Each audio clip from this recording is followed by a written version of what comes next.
I'm headed to New Straitsville, Ohio. Founded by the New Straitsville Coal Company in about 1870. By the 1880s, in their boom time, there were 4,000 people living there. But then the mine shut down a few years later, and there's a whole story about that I'm going to tell you on another time. But today we're going to go past New Straitsville to a settlement of African Americans, along with some whites and some Native Americans that lived out on the back roads in the middle of nowhere.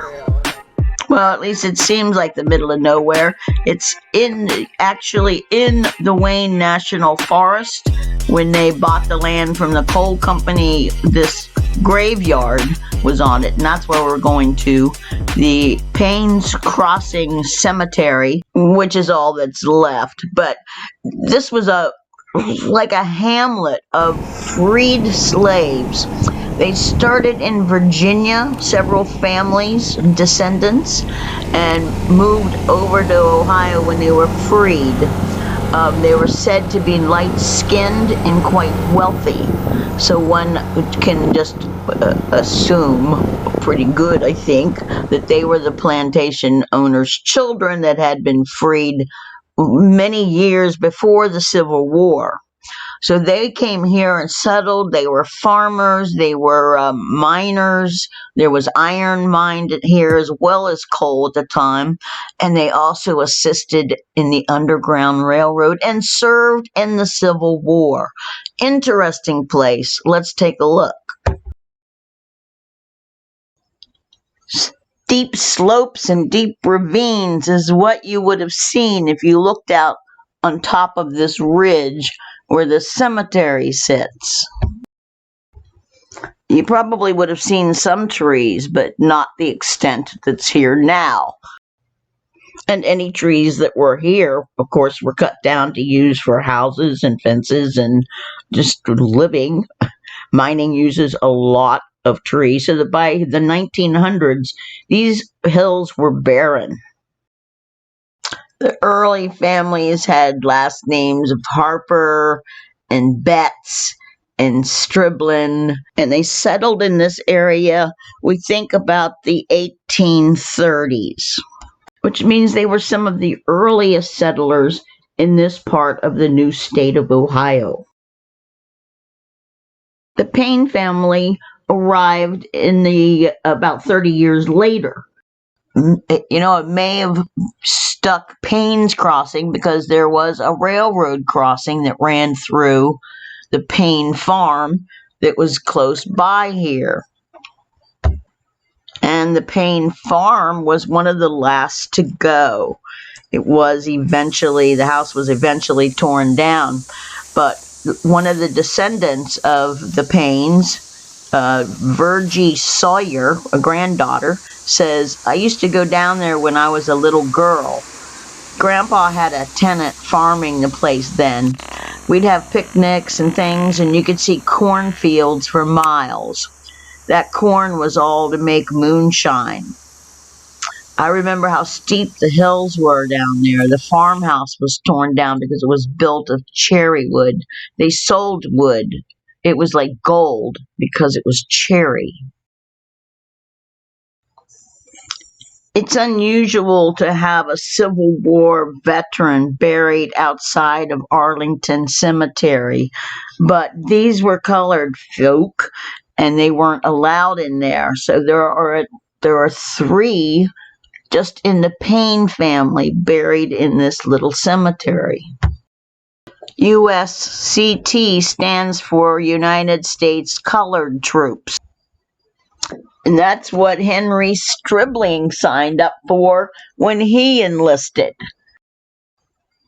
I told you earlier they were fair skinned, and Henry Stribling transferred to the White Cavalry unit shortly after he enlisted.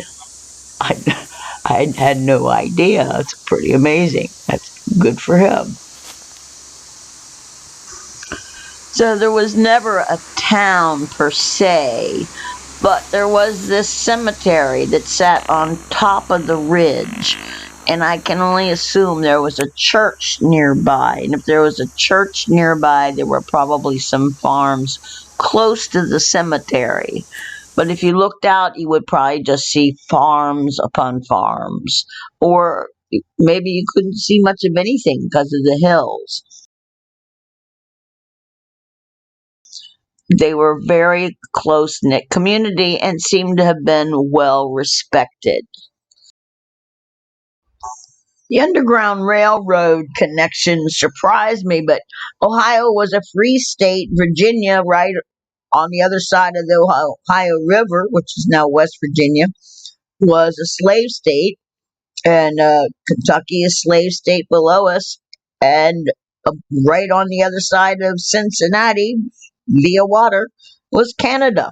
So there was a major route that went down through here, through Athens, over this way, over where Paynes Crossing is, and then a few ridges over was another town called Polk that was, they think, established as a safe area for the Underground Railroad. Because after the Civil War, the residents packed up and moved on, and the community disbanded. At the start of the Civil War, Ohio had the most extensive railroad system in the country.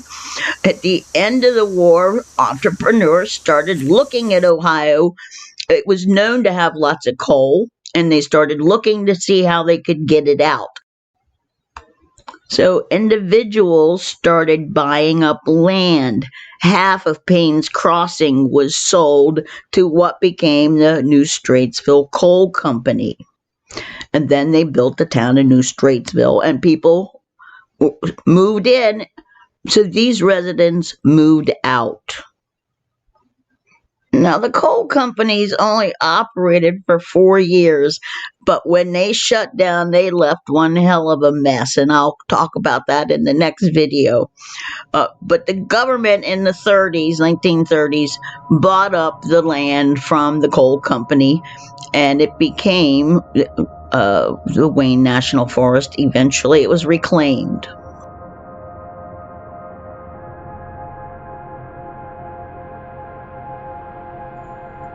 It was never totally forgotten, but it had been neglected. So it's great that the National Park Service archaeologists back in the 90s sort of got interested and got other people interested, and it's fixed up. It's a beautiful spot. It's very peaceful feeling. You do get a sense of peace.